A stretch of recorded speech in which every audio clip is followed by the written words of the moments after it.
Estamos de volta com o Direto do Plenário, na expectativa agora para o reinício da segunda parte da sessão plenária da tarde desta quinta-feira. Continuamos acompanhando o julgamento da ação penal 1025, agora com a continuidade do voto do ministro Nunes Marques. Ele começou a apresentar o respectivo voto na primeira parte da sessão. E a expectativa é justamente a finalização desse voto e a continuação da tomada dos votos dos demais ministros. Vamos acompanhar ao vivo, direto do plenário. Obrigada.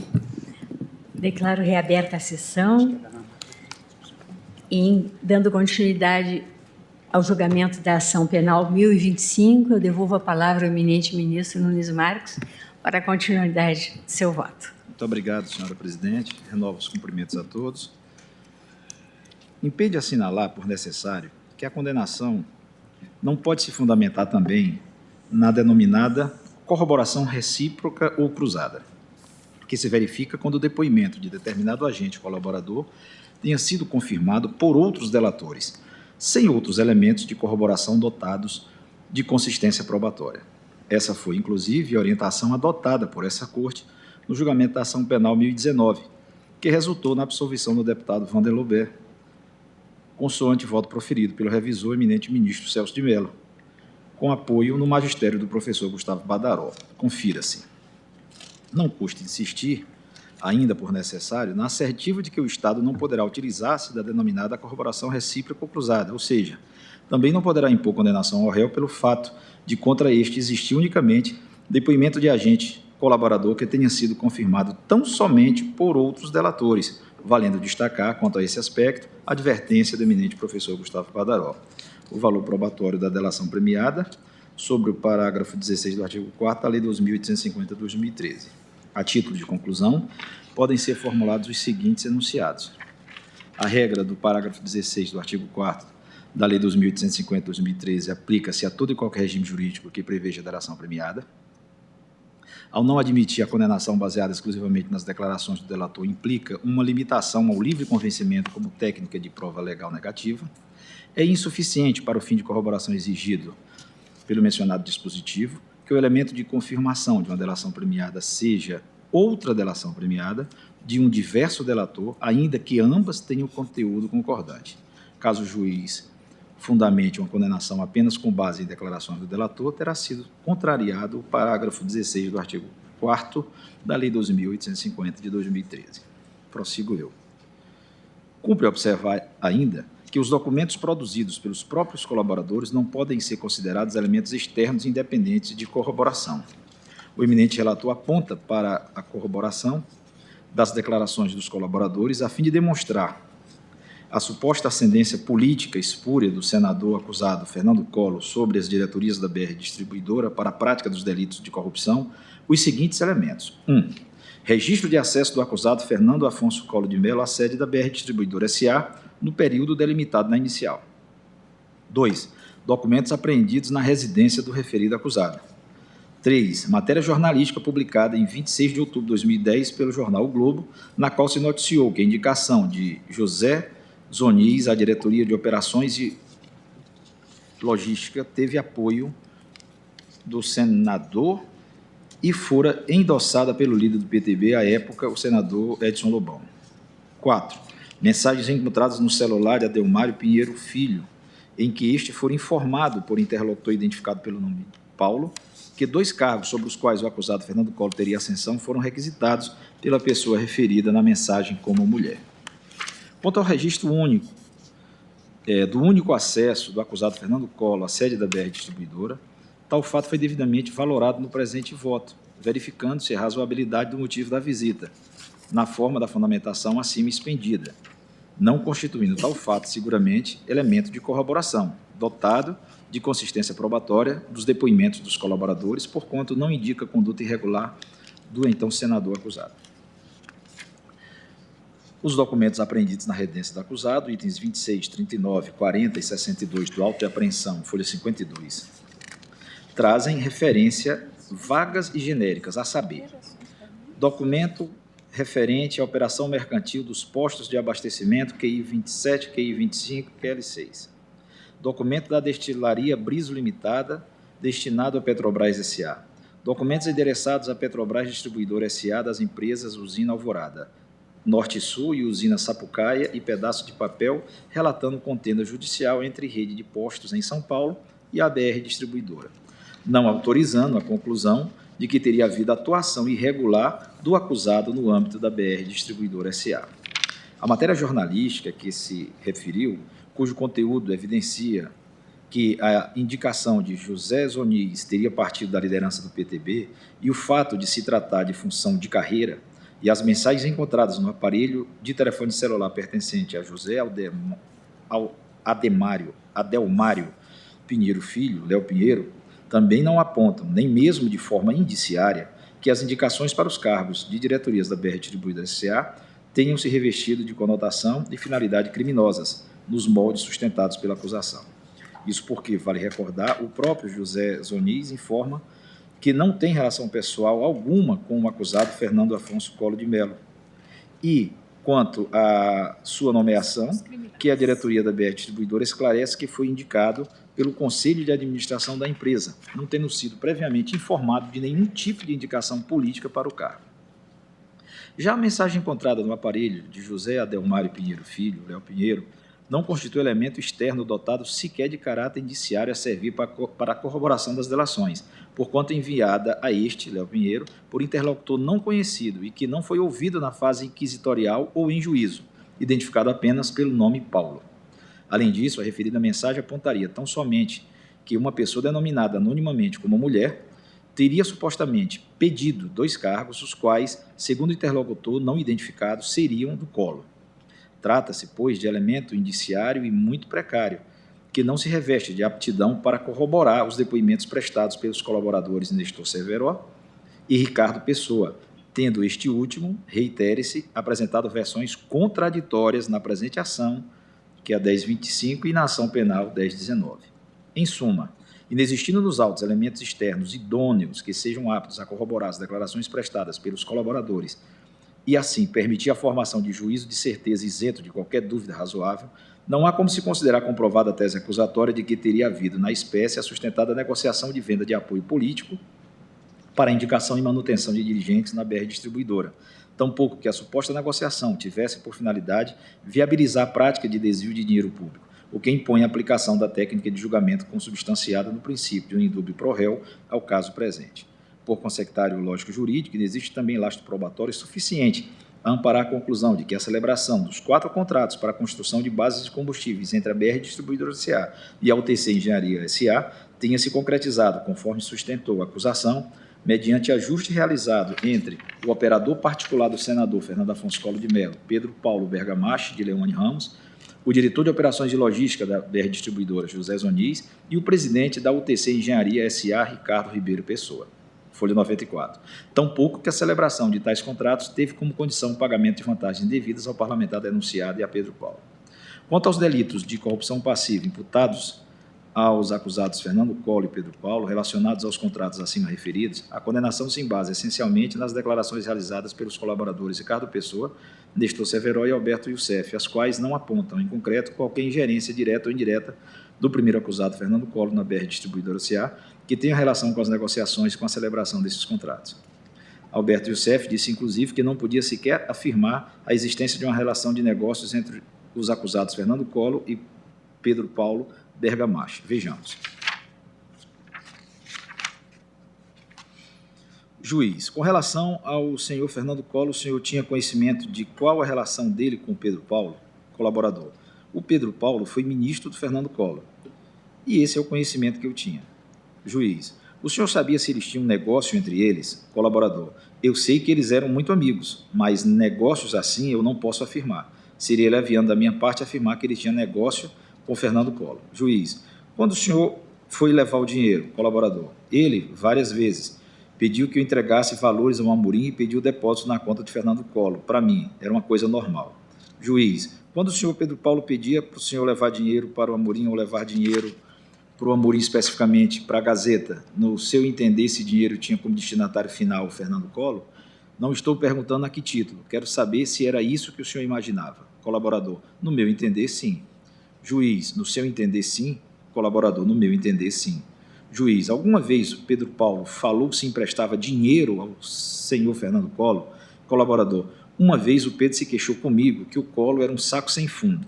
Alguma coisa assim nesse sentido, mas foi nesse sentido porque ele pediu um depósito para ser feito na conta do Pedro Paulo e estava demorando um pouco para esse depósito entrar. E aí eu acho que ele ficou cobrando o Pedro Paulo e o Pedro Paulo acabou entrando em contato comigo para cobrar se já tinha sido feito, o que tinha acontecido, que o depósito não tinha entrado. Folhas 4.479 a 4.485. Inexiste, portanto, comprovação de que o senador acusado tenha interferido ou exercido influência para a contratação da UTC Engenharia pela BR Distribuidora para a construção das bases de distribuição de combustíveis a que se refere a denúncia. A propósito, vale mencionar os depoimentos prestados em juízo pelos colaboradores Valmir Pinheiro Santana, folhas 4.486 a 4.508, Roberto Trombeta, folhas 4.538 a 4.552 e Rodrigo Morales, 4.543 a 4.545.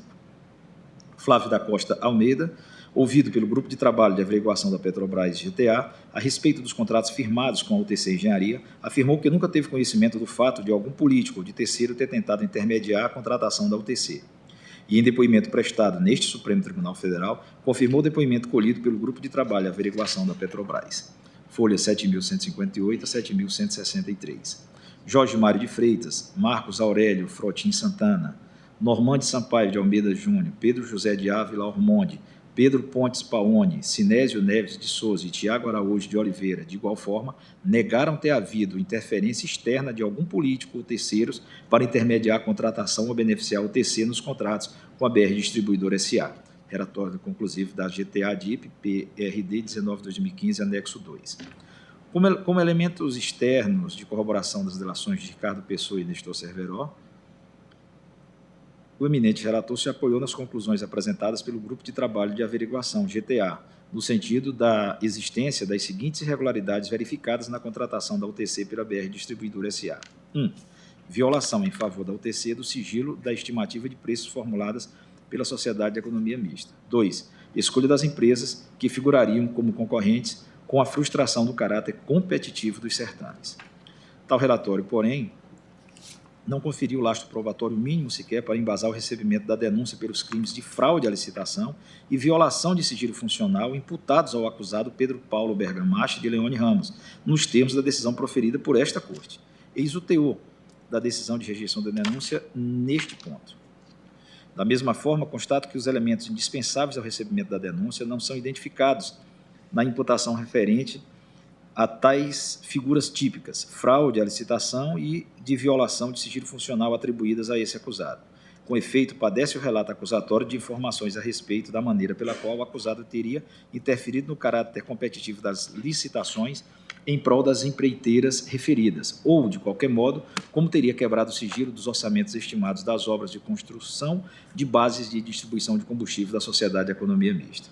Não se ouviu de eventual ocorrência de favorecimento a empresas nas licitações a justificar instauração de procedimentos específicos. Contudo, aparentemente, as circunstâncias dessas supostas práticas delitivas revelam certa autonomia quanto à conduta atribuída, no presente caso, ao denunciado Pedro Paulo Bergamache, mais pertinente aos aspectos e delitos envolvendo a administração, o recolhimento e o repasse de propinas surgidas de contratos subjacentes às licitações dissimuladas. Enfraquece a tese acusatória não somente a falta de lastro probatório mínimo, mas também as informações delas extraídas, no sentido de que apurou-se que as empresas que possuíam contratos com a Petrobras, notadamente as maiores construtoras do Brasil, criaram um cartel que passou a atuar de maneira mais efetiva a partir de 2004, passando a dividir entre si as obras da Petrobras, evitando que outras construtoras não integrantes do cartel fossem convidadas para os correspondentes processos seletivos. Referido cartel atuou ao longo de anos de maneira organizada, inclusive com regras previamente estabelecidas. Antes do início dos certames, já se sabia qual seria a empresa ganhadora.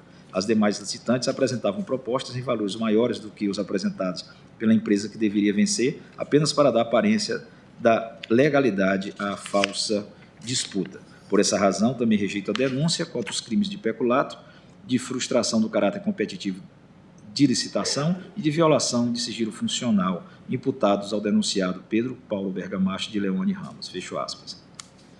Ademais, a estimativa de preço da BR Distribuidora não possuía caráter sigiloso, conforme apontou o relatório final GTA, DIP PRD 19/2015, ao consignar que várias pessoas tiveram acesso às estimativas BAPOM e BASUL e que o acesso era indiscriminado. Além disso, Flávia Gonçalves Sierra, funcionária da empresa responsável por designar a comissão de licitação, asseverou que, caso tivesse sido detectada qualquer irregularidade, o processo de licitação teria sido suspenso ou refeito. Folha 6.625, verso. Ainda como elemento externo de corroboração das delações de Ricardo Pessoa e Nestor Cerveró, o relator aponta os comprovantes de depósitos destinados à conta do acusado Fernando Collor para a formação do juízo condenatório pela prática do delito de corrupção passiva. A propósito dos valores depositados em favor do acusado Fernando Collor, Pedro Paulo assevera que tais importâncias têm origem em empréstimo que realizou em favor do primeiro, Collor, operacionalizado por Alberto Youssef no valor de R$ 1 milhão. A alegação foi confirmada pelo depoimento prestado em juízo por João Mauro Bosqueiro, ouvido como informante, folha 6.604. Alberto Youssef confirma, por seu turno, que Pedro Paulo mantinha com ele uma espécie de conta corrente, na forma de uma instituição financeira não oficial, e que a referida conta não se confunde com as contas para pagamento de propina, mas era simplesmente uma conta corrente para uso pessoal.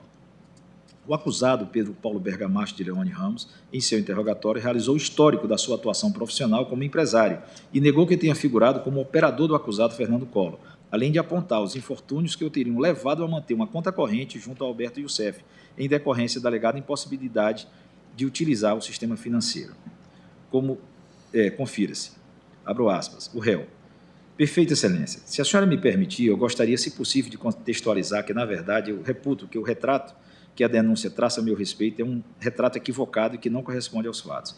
Eu nunca fui, não sou, nem nunca fui operador do ex-presidente Fernando Collor e tampouco de qualquer outro político. A minha vida empresarial, a minha trajetória empresarial, que também escrita de uma maneira, ao meu juízo, equivocada, ela remonta desde a década de 80. Eu tive uma longa trajetória empresarial, comecei como executivo de um importante grupo brasileiro aos 20 anos de idade, grupo que atuava em todos os segmentos da economia. De 2000, averiguaram que as empresas das quais eu participo no período de 2004 a 2014 constataram que nenhuma delas recebeu dinheiro público. Portanto, diferentemente do que narra a peça, eu passei sempre, predominantemente, envolvido com a iniciativa privada, sem nenhum tipo de envolvimento com o setor público.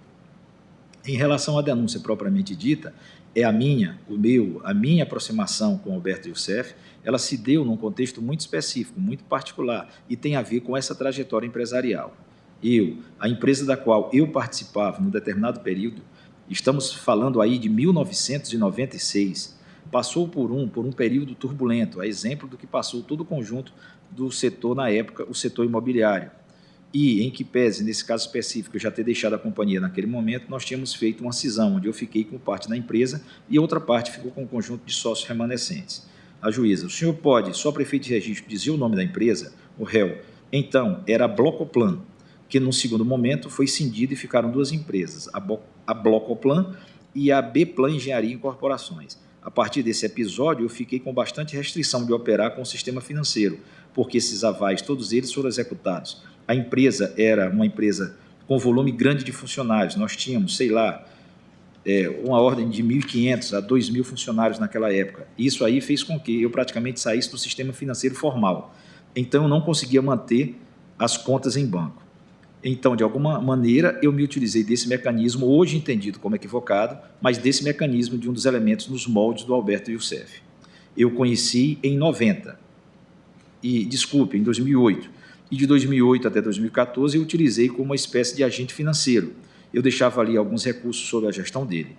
De 2008 a 2012, valores que não chegavam a ser expressivos, excelência, e esses valores, todos eles, constam da minha declaração de imposto de renda, que eu, inclusive, submeti aos autos.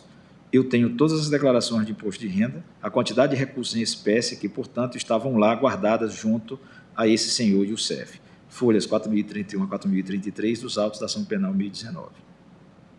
Prossigo. Ainda que se possa considerar duvidosa a realização do aludido empréstimo, tal circunstância não permite formar um juízo de certeza à luz dos elementos de convicção existentes nos autos, de que os valores dos depósitos destinados à conta corrente do senador acusado Fernando Collor sejam relacionados à prática do delito de corrupção passiva imputado a ele e a Pedro Paulo, porquanto a prova produzida não revelou a existência de qualquer atuação que demonstrasse eventual negociação de apoio político pelo parlamentar para indicação e manutenção de dirigentes da BR Distribuidora, tampouco que uma suposta negociação tivesse finalidade de viabilizar a prática de desvio de dinheiro público. Mais especificamente, o Ministério Público não se desincumbiu do ônus probatório que lhe cabia nos termos do artigo 156 do Código de Processo Penal, de demonstrar que teria havido participação ou interferência do acusado Fernando Collor por meio do Correio Pedro Paulo na contratação da UTC Engenharia pela BR Distribuidora, objetivando a percepção de vantagens indevidas como contrapartida da realização de ato de ofício de competência do parlamentar.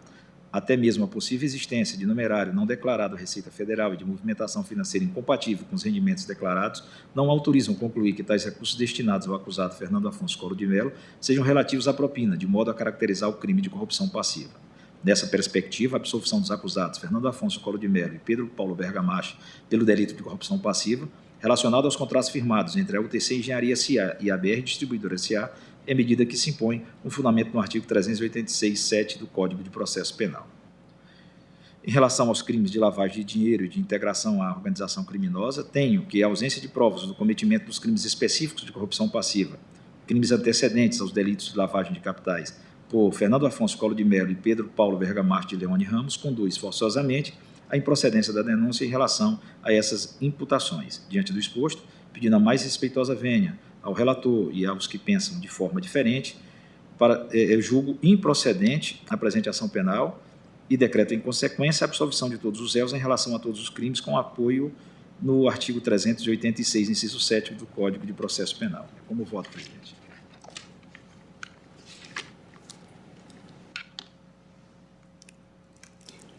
Agradeço ao ministro Nunes Marques.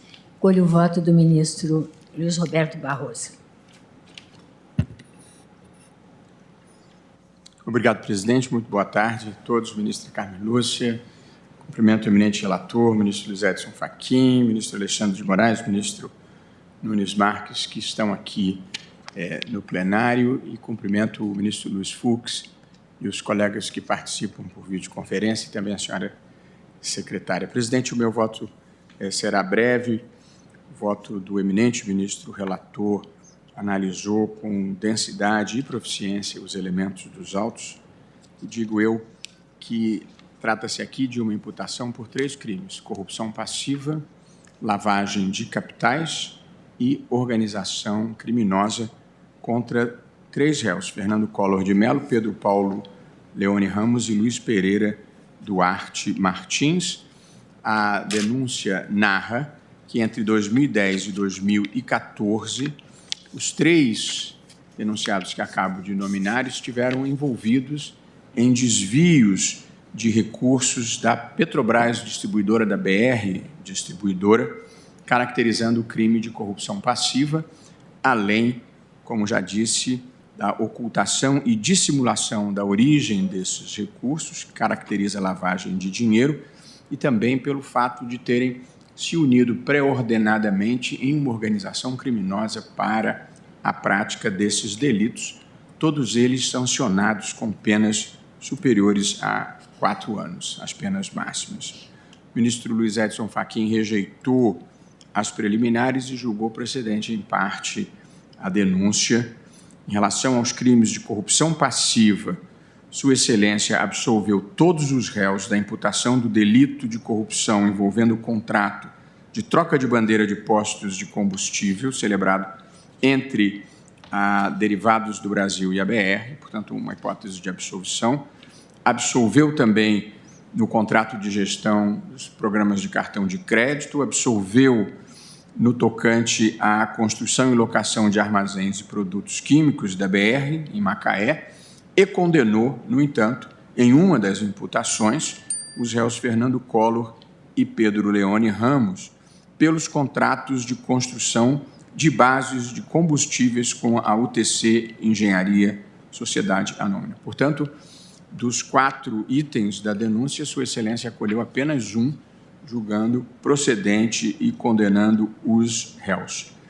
Eu estou, presidente, acompanhando o eminente relator quanto às preliminares, estou acompanhando quanto às absolvições e estou acompanhando quanto à condenação em relação a esse último delito, esse do contrato de construção de bases de combustíveis com a UTC, por entender que tanto a materialidade quanto a autoria estão comprovados para além, presidente, de qualquer dúvida razoável.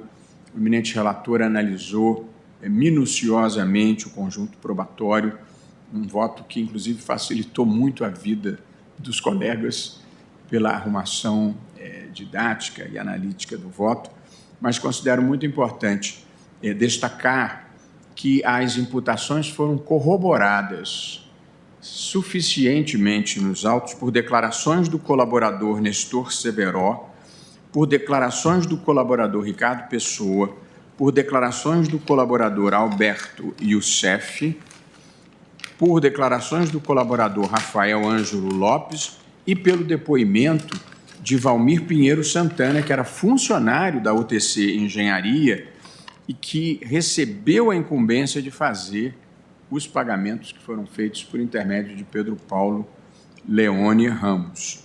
Mas não foram apenas esses depoimentos e essas colaborações, presidente. Também destaco outros elementos de base documental que ratificam esse aspecto da denúncia que foi acolhido pelo ministro Luiz Edson Fachin. Registros de entrada de Rafael Lopes e Adarico Negromonte, que eram subordinados do Alberto Youssef, na sede da UTC, a UTC Engenharia, nas datas que correspondiam aos cronogramas de pagamento, um elemento importante de corroboração. Também corroborou a acusação a análise do grupo de trabalho da BR Distribuidora e comprovantes apreendidos na casa de um dos colaboradores, Alberto Youssef, e, por fim, mensagens encontradas no celular de José Aldemário Pinheiro Filho. De modo que considero que existe prova em quantidade suficiente e de diferentes procedências que transcendem as meras colaborações premiadas que por si só ou por si sós não seriam suficientes. De modo que eu estou acompanhando o eminente relator na condenação pelo crime de corrupção passiva desses 3 réus que já nominei e, tal como Sua Excelência, estou absolvendo o réu Luiz Pereira Duarte de Amorim, com base no artigo 386.7 do Código de Processo Penal. Também estou acompanhando o relator, presidente, na condenação pelo crime de organização criminosa. Conforme destacado, aliás, pelo próprio relator, os acusados integravam um grupo que se organizou, que se concertou para a prática desses crimes de corrupção passiva, auferindo vantagem pecuniária de natureza ilegítima. E, por fim, presidente, no tocante à terceira imputação de lavagem de capitais, eu estou, tal como relator, absolvendo os réus da imputação de lavagem de dinheiro por meio da aquisição de automóveis de luxo, imóveis, obras de arte, lancha e custeio de despesas pessoais.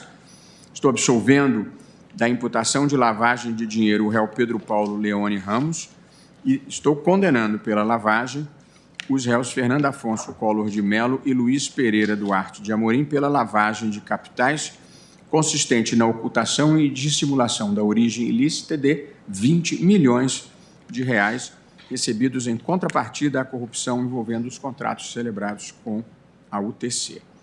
Apenas como destaquei na nossa sessão de ontem, presidente, embora acompanhando o relator na contagem, na condenação pela lavagem, eu aqui estou propondo, e Sua Excelência, com a fidalguia de sempre, se dispôs a considerar e refletir, eu estou aqui propondo uma interpretação diversa aos atos de lavagem. O ministro Fachin votou pela condenação dos réus pela lavagem, pela ocultação ilícita dos 20 milhões, e destacou que foram depósitos fracionados. 42 crimes ele considerou por depósitos na conta pessoal do réu Fernando Collor e 65 crimes de lavagem pelo depósito de valores nas contas do Grupo Arnon de Mello. Tanto contas na pessoa física e depósitos na conta da pessoa física e depósitos na conta da pessoa jurídica. embora esse fracionamento e os valores sejam valores impressionantes, o crime antecedente foi um único crime, que foi o da corrupção passiva pela celebração do contrato com a UTC. Portanto, a contrapartida de uma única conduta delituosa. De modo que eu não considerei que os depósitos em conta pessoal e os depósitos em conta de pessoa jurídica constituíssem duas séries diferentes de lavagem de dinheiro. Entendi que se trata de uma única cadeia delitiva continuada. Essa é a minha única e pequena divergência em relação ao eminente relator, mas que produz um impacto de alguma substância no cálculo da pena, da dosimetria, e do que trataremos mais à frente. Sim. Mas a divergência é pequena do ponto de vista jurídico, mas tem alguma relevância do ponto de vista quantitativo na pena a ser aplicada. Com essa única ressalva, eu estou aqui cumprimentando o eminente relator pelo primoroso trabalho, acompanhando Sua Excelência. Agradeço, ministro Luiz Roberto Barroso.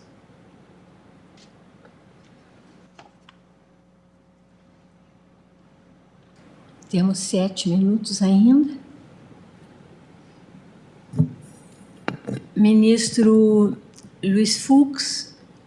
Presidente, eu me sinto habilitado a votar nesse tempo remanescente, Certo. tanto mais que a anciania na Corte, ela tem essa virtude, né, de nos permitir ouvir os votos que antecedem ao nosso e ficar, digamos assim, bem esclarecido com a posição de todos os colegas.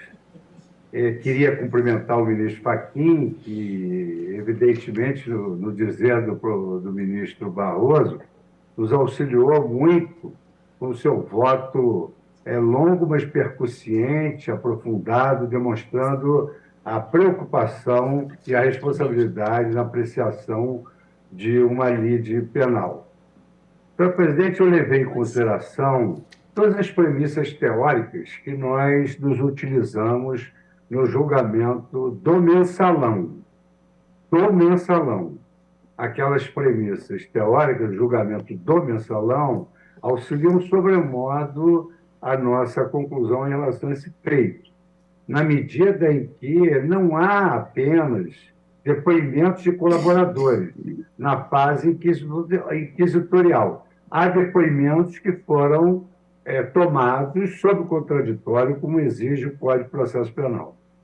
Esses depoimentos formaram um primeiro conjunto probatório no tocante à prova oral, que foi acrescida por depoimentos de terceiros aqui já mencionados, funcionários e pessoas submetidas a, digamos assim, a hierarquia no grupo da BR, distribuidora.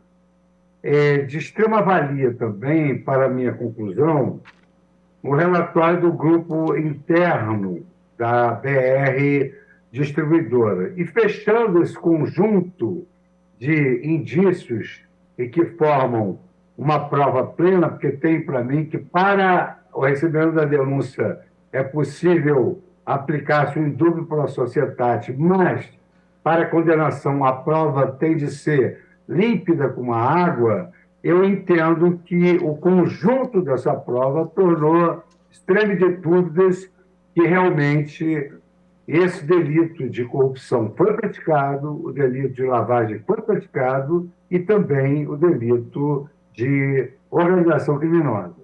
Quero destacar que acompanho o relator com relação à rejeição das preliminares e acompanho o relator em relação também às absolvições que agora foram mencionadas pelo ministro Roberto Barroso. Eu trago um voto, mas evidentemente que depois de tantas explanações torna-se despiciando qualquer tipo de acréscimo, torna-se despiciando em relação a tudo que aqui foi mencionado. Apenas eu também tenho essa percepção da continuidade delitiva que vai efetivamente influir na dosimetria da pena, oportunidade em que também acredito que Vossa Excelência vai colher os votos de cada membro integrante no afã de nós chegarmos aí a uma conclusão média. Mas eu estou acompanhando o relator nas absolvições, nas preliminares, entendo realmente que a corrupção é crime único, vou aplicar a continuidade delitiva na dosimetria, mas vou aguardar o momento próprio para, digamos assim, concluir juntamente com o egrégio do tribunal. E tenho certeza que terei a oportunidade de estar presente nessa oportunidade, presidente, e agradeço muito a mensagem que recebi de Vossa Excelência. É como voto, acompanhando o relator nas preliminares absolvições, e me reservo o direito de apresentar outra ótica com relação à dosimetria da pena.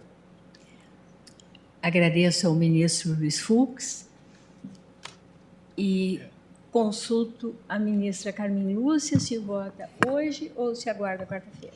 Presidente, se Vossa Excelência entender por bem, e o meu voto também é breve, como foram agora o eminente ministro Barroso e também o ministro Fux, de tal maneira que, se Vossa Excelência me permitir, farei referências, depois farei juntada de voto. Como a escolha de Vossa Excelência. Está com a palavra para votar. Cumprimento Vossa Excelência, os senhores ministros, de uma forma muito especial, o ministro Fachin, que, como já foi aqui enfatizado, facilitou a vida dos juízes do tribunal, ao fazer de forma tão clara a exposição do quadro, que foi o objeto da acusação, das defesas, e também o ministro revisor, Alexandre de Moraes, que realçou pontos importantes, e nisso, portanto, deixou um cenário mais fácil para a gente levar a efeito esse julgamento. Cumprimento o senhor vice-procurador-geral eleitoral, professor Paulo Gonet, os senhores advogados, de uma forma muito enfática, os que assomaram a tribuna como modelo de uma advocacia que contribui, e esses dias ainda, o presidente fez referência ao ministro Rezec, que dizia das sustentações orais que o Supremo jamais deixou de ouvir os advogados, e eu dizia da importância que é os bons advogados assomarem a tribuna e virem dar ênfase a alguns pontos que lhes pareçam e que os juízes, enfim, devem não atentar apenas a eles, mas por cores mais fortes e, portanto, cumprem o papel da melhor advocacia, que é da tradição brasileira. Cumprimento, portanto, os três. Quero muito, especialmente ao mais jovem, que assumiu pela primeira vez, que seja só isso, a primeira vez de muitas que Vossa Excelência trará contribuição para todos os tribunais brasileiros, aqui também trouxe. Cumprimento os senhores servidores e, como foi dito mais de uma vez hoje, presidente, o ministro Fachin fez a explanação muito clara do que se tem. Um, então, senador da República, juntamente, eu vou usar a palavra associação para os fins apenas de, não de descaracterizar a organização, mas eu diria, associa-se de forma organizada, indica pessoas para a BR Distribuidora, o que o ministro Fachin, já no início do seu voto, põe como legítimo, próprio desse modelo de presidencialismo, mas no Estado de Direito, para práticas legais. E aqui, esta organização foi feita para práticas ilegais. Então, a partir disso, se teve uma série de atos configurados como ilícitos ou indicados, denunciados como ilícitos pelo Ministério Público, e que o ministro Edson Fachin separou, depois das preliminares, mas já no mérito, em 3 grupos. 3 crimes foram objeto de imputação: a corrupção passiva, porque envolvia aí servidores ou funcionários, na literalidade da lei penal, a lavagem de dinheiro, ou seja, a ocupação, a ocultação daquilo que tinha sido recebido ilicitamente, e a própria organização criminosa. E, dentro disso, estamos aqui a discutir se havia provas para que chegasse à conclusão que foi apresentada pelo ministro relator e enfatizada pelo ministro revisor, no sentido exatamente da procedência de parte das acusações. Eu queria apenas, antes de encaminhar meu voto, no sentido de acompanhar o relator, o que já de pronto afianço, afirmar, presidente, que me causou enorme eu diria quase uma amargura não pessoal, mas uma amargura cívica, quando eu vi que esses fatos se dariam de 2010 a 2014, em algumas datas que eu verifiquei, que o Ministério Público e o grupo de investigação percorreu, se dava, por exemplo, no ano de 2012, período em que nós estávamos aqui reunidos e o Brasil assistia pela primeira vez esse Supremo Tribunal Federal julgar a ação penal 470, que dizia respeito a crimes como este: organização criminosa, corrupção passiva, lavagem de capitais, e nada disso causou qualquer temor, parece, a uma parte de pessoas que estavam a praticar atos denunciados depois pelo Ministério Público e, pelo menos até agora, tidos como devidamente comprovados, para os fins de se verificar a extensão do que temos que resolver no Brasil. E é resolver mesmo, porque uma Constituição, um Brasil que tem uma Constituição na qual se expressa de maneira clara, formal, que a administração pública submete-se ao princípio da moralidade, e ver este quadro é extremamente amargo para que a gente tenha que trabalhar com isso, e esperamos que este também julgamento, e que todos os julgamentos venham para que a gente dê cobro a uma dívida pública, política, histórica, social no Brasil. E não com um julgamento, mas que as pessoas pensem mais no exercício das funções públicas, dos cargos públicos, que são da maior nobreza, da maior honradez e da maior necessidade para uma república que ainda tem chagas sociais, chagas éticas, chagas históricas tão graves a serem percorridas. E, feito este desabafo constitucional, presidente, eu estou afirmando no meu voto também, na sequência e exatamente em coerência com o que o ministro relator afirmou, negando as preliminares, rejeitando as preliminares, e quanto aos crimes que foram objeto de denúncia pelo então senador Fernando Afonso Collor de Mello e pelo Pedro Paulo Leone Ramos, uma vez que foi absolvido, a partir do voto do relator, o terceiro indicado, que é o Luiz Pereira Duarte de Amorim, especificamente pelo contrato do qual decorreu o recebimento dos 20 milhões, específico, portanto, quanto a este da construção de bases de distribuição de combustível. Eu estou acompanhando o relator, como estou acompanhando na absolvição desta imputação quanto aos outros contratos. Estou, quanto ao crime de lavagem de dinheiro, também considerando que ficou devidamente provado, e acho que é bem-vinda a ênfase no sentido de que aqui não estamos falando nem de longe em exclusividade de apuração feita com base nas chamadas colaborações premiadas, que são mesmo meio de obtenção de provas, mas aqui com testemunhos sobre o crivo do contraditório, os documentos, o grupo de investigação que foi feita no âmbito tanto do Ministério Público quanto da própria empresa, tudo isso a demonstrar que o percurso que foi feito, de tal maneira que me preocupava neste caso, e cheguei a trocar isso com o ministro relator, dos depósitos lícitos separados dos ilícitos, porque algumas deles foram feitos em empresas, nas organizações Arnon de Mello, e que, portanto, foi devidamente separado, de tal maneira que não havia dúvida do que estávamos aqui a cuidar e que era de ilícitos. E também aqui foi afastada uma parte com relação à aquisição de carros e etc., mas, quanto aos depósitos feitos de forma fracionada para ocultar, visando exatamente o que a lei penal tipifica como um ilícito, eu estou acompanhando também o relator. Como estou acompanhando, senhora presidente, na organização criminosa, ouvi com muita atenção hoje as ponderações do ministro André Mendonça, no sentido de que se teria associação, mas a lei, ao afirmar no parágrafo 1º do artigo 1º que a organização é esta associação estruturada, e aqui se tinha um modus operandi devidamente organizado, ordenado, parece-me que ficou devidamente comprovado que estávamos diante não de uma associação nos termos do Código Penal, mas verdadeiramente como uma organização criminosa nos termos do artigo 1º da Lei 2.850, razão pela qual também, neste ponto, eu estou acompanhando o ministro relator e também o ministro revisor, e é como voto, senhora presidente. Agradeço à ministra Carmen Lúcia e vou proclamar o resultado provisório.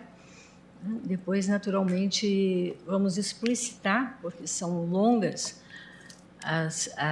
são longos os ditames finais de cada voto, mas registramos que o ministro André Mendonça votou no sentido da rejeição das preliminares, nesse ponto acompanhando o relator, mas quanto ao mérito, divergiu em parte do relator quanto à condenação em organização criminosa, imputando condenação pelo artigo 288 do Código Penal, ou seja, associação criminosa.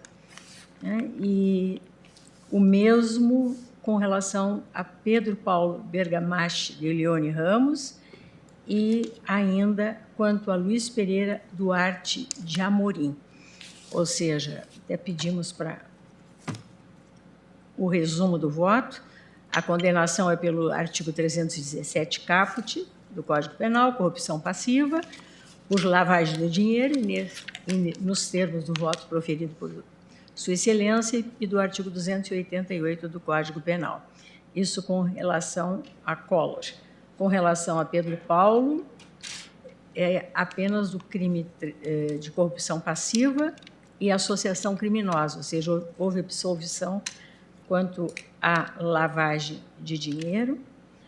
E com relação a Luiz Pereira Duarte de Amorim, condenação por lavagem de dinheiro e pelo delito do artigo 288 do Código Penal, associação criminosa. Essa, depois, vamos explicitar toda a parte dispositiva. O voto do ministro Nunes Marques acompanha o relator quanto à rejeição das preliminares, mas julga improcedente a denúncia. É isso, né, ministro Nunes Marques?